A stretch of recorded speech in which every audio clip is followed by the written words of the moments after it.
పరిశుద్ధ గ్రంథంలో కూడా మనందరికీ తెలుసు, యూదా ఇస్కరియోతు కూడా ఆయనలో ఉన్నటువంటి హృదయంలో ఉన్న కుట్ర, అంటే మన ప్రభువును అమ్మివేయాలి, ఈ లోకము నుంచి పంపించేయాలి అన్న ఒక ఆలోచనతో ఆ యొక్క యూదా ఇస్కరియోతు కూడా ఎంతో ప్రేమతో వచ్చి యేసు ప్రభును ముద్దు పెట్టుకొని భటులకు అప్పగించాడు.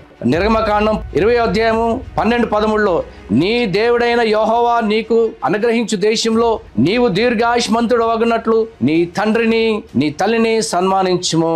ఇక్కడ రాయబడి ఉంది, నరహత్య చేయకము. కానీ ఒక ఉన్నత పదవిలో ఉన్నటువంటి ఒక క్రైస్తవ సీఎం గా ఉన్నటువంటి నీవు నీ తల్లిని ఎంత వరకు నువ్వు ప్రేమించావు? తన భర్తను పోగొట్టుకొని ఏకాకి ఇంట్లో ఈ యొక్క యుగములో స్పష్టంగా చెప్పటం జరిగింది. మరి ఈ దినం క్రైస్తవ లోకాన్ని, సేవకులను, మన బిషప్లను అందరినీ నేను ఒకటే ఒక ప్రశ్న అడుగుతున్నాను. మన ఇంటిని మనం ఏలువాడుగా ఉన్నప్పుడే పిల్లలు కూడా తల్లి తండ్రులు అందరినీ కూడా మనం గనక ప్రేమిస్తే మనకు దీర్ఘాయుషు ఇస్తానని మన ప్రభువు మనకు వాక్యం ద్వారా తెలియపరచడం జరిగింది. దేవునికి బిడ్డలారా, మరి ఈ వాక్యానికి ఎందుకు మన సీఎం గారు వ్యతిరేకంగా ఉన్నారో మీరే దానికి క్షుణ్ణంగా ఒకసారి ఆలోచించాలి.